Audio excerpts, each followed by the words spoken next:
Entrevista na Mirante News.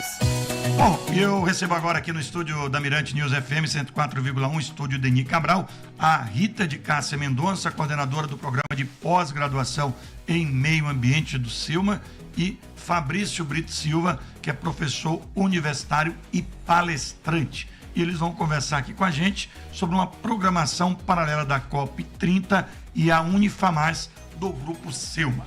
Rita, antes de mais nada, muito obrigado pela gentileza de estar aqui com a gente. Obrigada Bom dia.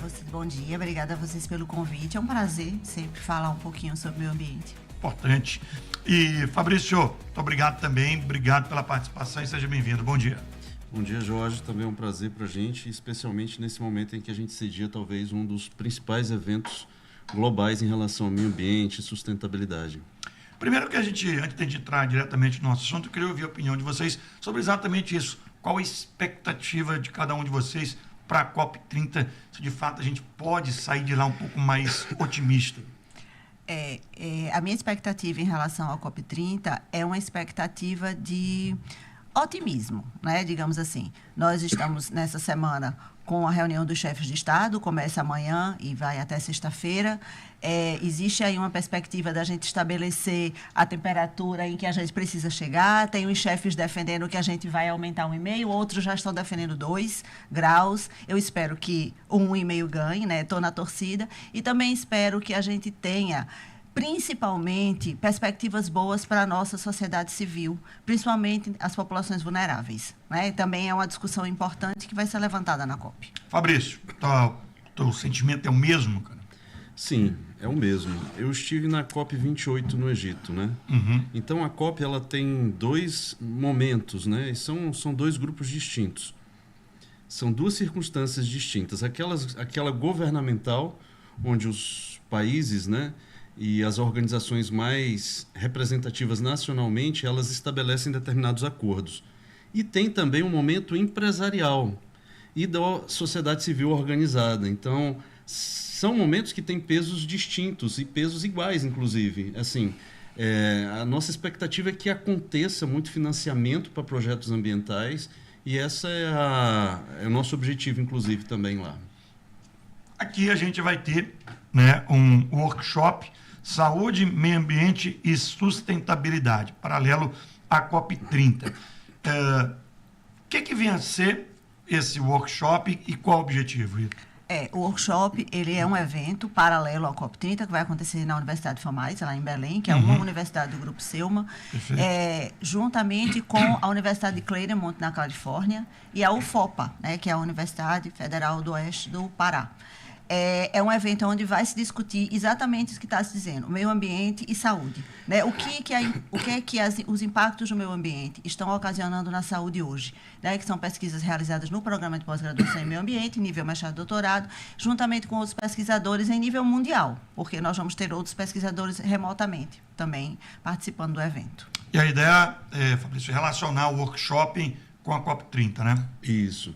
O nosso programa ele tem uma característica muito interessante, que é a de modelagem ambiental, né? A gente tem 2 linhas, uma de planejamento ambiental e outra de saúde e meio ambiente. Então, a nossa expectativa para a COP é justamente reunir pesquisadores, dados, informações, para que a gente possa contribuir para entender como o ambiente vai se comportar daqui a algumas décadas. Então, é a reunião de pesquisadores muito renomados, inclusive também aqui nas nossas instituições. Eu acho que nós temos que ressaltar que nós temos pesquisadores que produzem pesquisa de ponta, né? Então, essa é a nossa expectativa. A questão do clima, né? Essas mudanças climáticas, é o eixo central? A questão das mudanças climáticas é o eixo central da COP, né? Da discussão da COP30, e tem sido hoje o que tem levantado as discussões paralelas, como, por exemplo, o que a mudança climática tem ocasionado na saúde, o que a mudança climática tem ocasionado em relação ao que você sente hoje na zona urbana, na zona rural, na agricultura, né? Então, a mudança climática ela é um centro e ela norteia discussões paralelas, né? O professor Fabrício Brito é um pesquisador de mudança climática e ele já há muito tempo, há 10 anos pelo menos que eu o conheço, ele vem falando exatamente isso. O que a mudança climática tem impactado em relação à vida como um todo. É muita teimosia, professor? Porque, assim, os fatos mostram, né? E aí, que dificulta se ter ações mais efetivas? Olha, eu acho que o que dificulta é o fato de todo mundo ter ar-condicionado hoje em dia. Se não tivesse, talvez o pessoal dissesse, peraí, parou. Sim, então, por exemplo, se você pergunta para as pessoas que pegam ônibus que estão ali... Aqui a gente está, né, num ambiente agradável, mas Isso. vamos ali para fora, né? Exato. Então, muitos têm se discutido também em relação às populações vulneráveis. E essas populações vulneráveis, elas são as populações tradicionais, mas, por exemplo, são as adolescentes que têm recorrência de candidíase, por exemplo, que são problemas que passam desapercebido, são problemas neurológicos por conta do estresse oxidativo que ocorre. E, por exemplo, aqui no programa a gente faz um bate-bola também. Então, a professora Rita é bióloga, é o que a gente chama de canivete suíço. Então, a gente estuda desde o micro até os sistemas urbanos, por exemplo. Então, é inevitável. A gente tem estações meteorológicas que apontam, então são dados observacionais. Então, tanto que hoje não se discute mais se o clima está mudando, se discute a adaptação à mudança climática, né? E muitas das vezes acaba não sendo feito essa relação das doenças com as mudanças climáticas, passa despercebido por muita gente? Isso. Infelizmente, sim.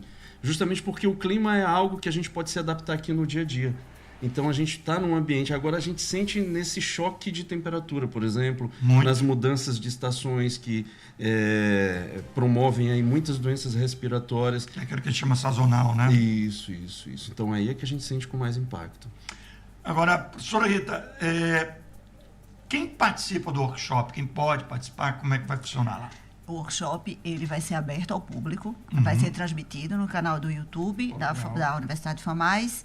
E ele tem um link de inscrição gratuitamente, né, para quem quiser participar, inclusive bem interativo, né? Nós vamos estar com o chat aberto para perguntas e a sociedade civil, pesquisadores, quem puder participar, pode ficar à vontade. Será muito bem-vindo. E sempre fazendo esse elo com a COP, né? Sim, sempre fazendo elo com a COP. O certificado vai vir, né, com o selo COP, porque é um evento paralelo, mas é um evento paralelo que faz parte da programação da COP, né?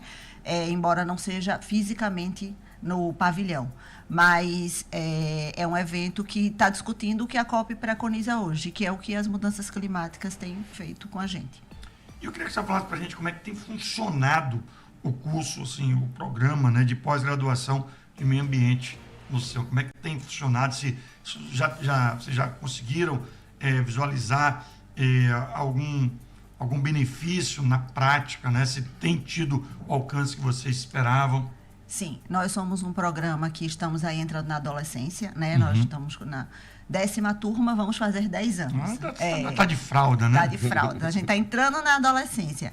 E no meio acadêmico é um programa relativamente novo, né? Mas nós já conseguimos visualizar aí alguns impactos interessantes das pesquisas que são desenvolvidas no programa. Eu posso citar o professor Fabrício, que conseguiu alavancar um projeto de lei, né, professor? Ele sugeriu com pesquisas dele, né, com dados de pesquisas dele, né, em relação à descarbonização no estado do Maranhão. Ele pode falar um pouco melhor sobre isso. Eu também orientei um trabalho onde nós conseguimos organizar uma cooperativa de catadores em Santa Luzia, envolvendo toda a sociedade, inclusive os comerciantes. E hoje eles estão extremamente organizados contra a coleta seletiva por causa disso. Existe também os trabalhos da professora Maria Raimunda, que são trabalhos com análise de água, e é onde a gente aponta aí alguns níveis de contaminação dos nossos principais rios, e também tem sido bem interessante para chamar a atenção do Estado como um todo. Então, assim, são pesquisas que impactam, são pesquisas que têm impacto social, e são pesquisas que levam a gente a procurar resolver problemas ou minimizar problemas, né? Não são pesquisas básicas, meramente de bancada.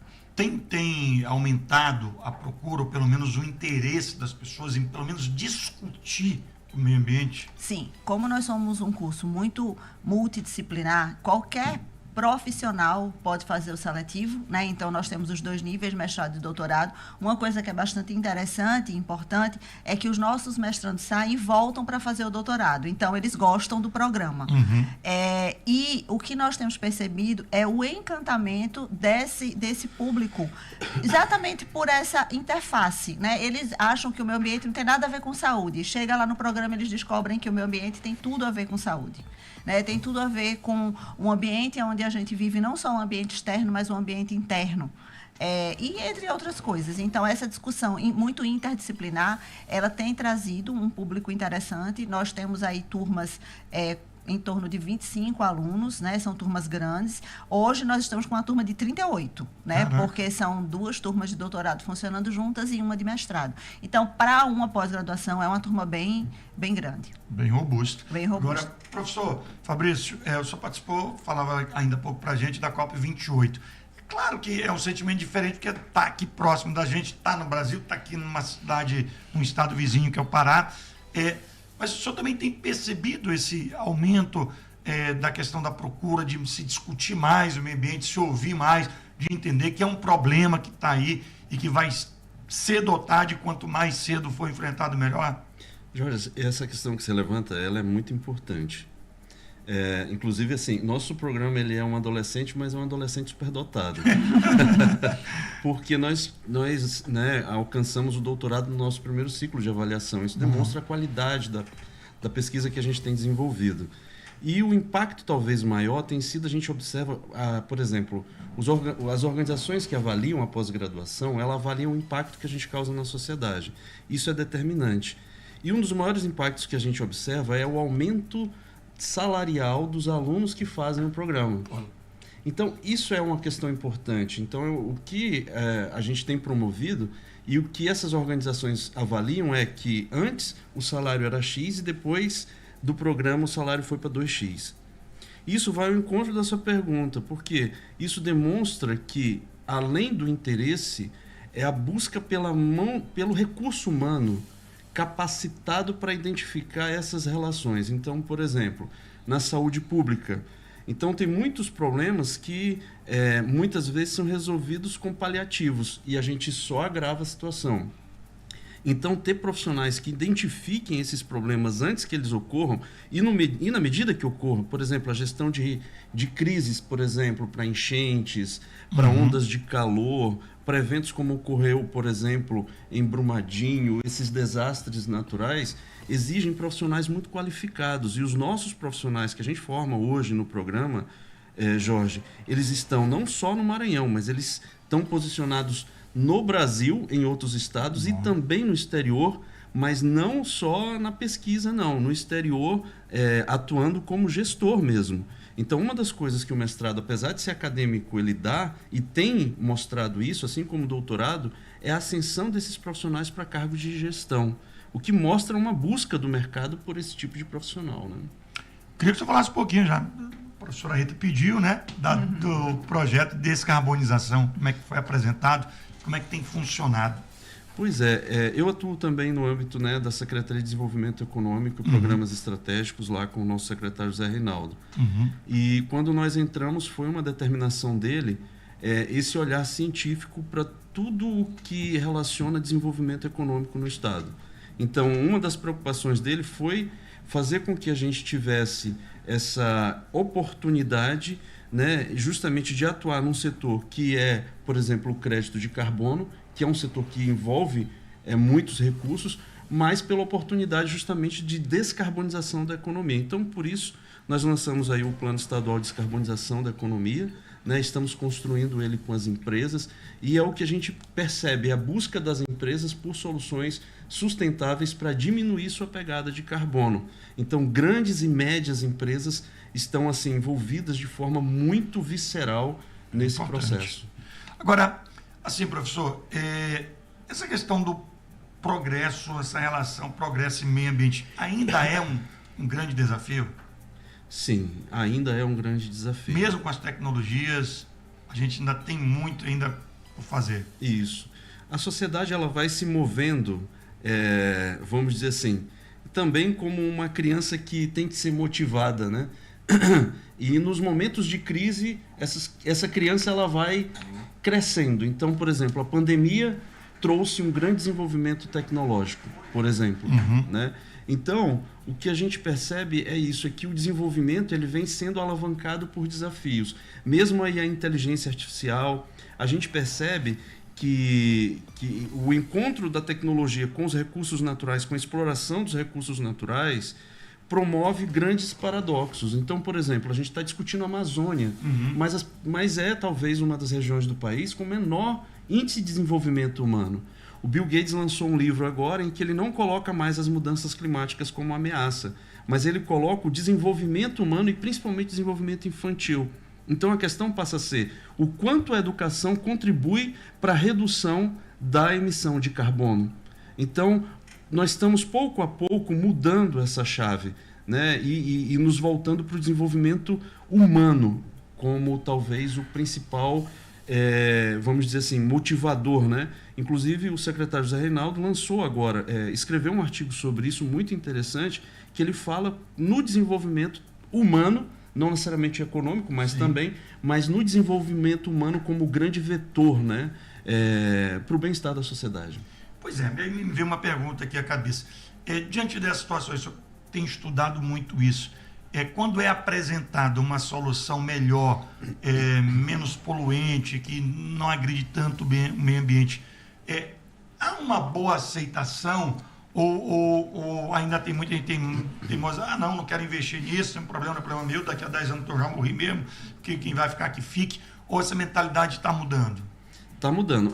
Jorge, você toca nas feridas, né, Jorge?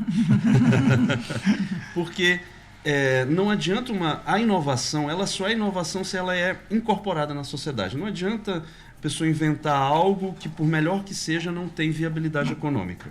Não se torna uma inovação só por ser legal, ser interessante. Então, o que a gente percebe é isso. O preço ainda é um desafio. O preço das tecnologias limpas ainda é um desafio.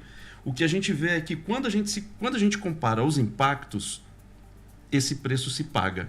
Só que o impacto... É aquela história, né? Custo, é investimento. Né? Exato. Só que o impacto ele ocorre em lados opostos da sociedade. Então, quem sofre o impacto é o consumidor, é aquela população que está ali mais vulnerável, e a gente tem a mola empreendedora, a mola do desenvolvimento econômico, que faz um elo com tudo isso. Então, o que a gente observa é um esforço justamente do setor empresarial, do setor empreendedor, no sentido de diminuir os custos e também da pesquisa das universidades. Todos os setores da sociedade estão envolvidos em reduzir o custo das tecnologias verdes, né? É isso. Professora, e a expectativa para o workshop, como é que tem sido? A procura tem sido grande? Como é que está essa situação? Sim, a expectativa é a melhor possível. A gente tem tido uma busca, né, intensa, não só dos alunos da pós-graduação, como dos alunos da graduação também. Tem muita gente da pós que vai para a COP? Não, que vai para a COP não por conta dos custos. Não, né? de para Belém, assim, não, né? Não. Mas não. vão acompanhar por aqui pelo canal. Vão acompanhar por aqui, isso, né? Os alunos do programa em massa, né, já sinalizaram e já estão começando a se inscrever. Alunos de outros programas da Universidade de Selma, que nós temos mais programas de pós-graduação. E alunos da graduação também têm me procurado, né? Eles identificam que nós vamos para a COP, nós somos professores também da graduação. Professora, como eu faço? Então, alunos da medicina, alunos da biomedicina, alunos da farmácia, têm se engajado e interessado na temática da interface saúde e meio ambiente e têm procurado para saber como é que faz para se inscrever. Então, a expectativa é a melhor possível, além dos alunos da própria Unifamais, da Unieuro e de outras universidades que também estarão presentes remotamente. Então, eu queria aproveitar para, se era possível, reforçar o convite, dizer para a gente detalhadamente, já tem uma programação, data específica, quando é que vai acontecer? Bom, o workshop ele vai acontecer no dia 13/11, né? Vai ser de forma presencial e remota, via plataforma Even. É o workshop Saúde, Ambiente e Sustentabilidade, que vai acontecer na Unifamais o dia inteiro. Então, é uma programação de discussão mesmo, né? Nós vamos ter palestras. O workshop da Universidade de Selma será pela manhã, à tarde nós teremos outras palestras e todas voltadas para essa temática, né? Para a temática central do do evento. Então, dia 3/11, via plataforma Even, nós estaremos lá presentes. É isso, professor Fabrício? É isso, eu acho Está que... pronto já lá para essa palestra? Bom, eu acho que o nosso programa, ele vem amadurecendo. Então, as nossas pesquisas hoje, elas estão muito fluídas na sociedade, né? Então, eu acredito que nós estamos prontos para dar essa contribuição, para nos envolver também com pesquisadores de outros países. Claro. E eu acho que Essa troca sempre é importante, né? Sim. E eu acho que o importante é isso, é o que a gente está construindo para o pós-COP. Então, nós estamos nos preparando. Então, hoje a Universidade Selma, o Grupo Selma, ele tem uma preocupação muito grande com a questão da sustentabilidade, porque permeia todas as profissões. Então, tem um eixo de extensão dentro da universidade que se preocupa em dialogar com a sociedade sobre aquilo que é produzido, aquilo que é ensinado e aquilo que é demandado pela sociedade. Eu acho que isso é uma questão importante e que a gente tem trabalhado dentro desse meio, né, entre a academia e a sociedade. Então, eu acredito que os frutos vão ser muito positivos.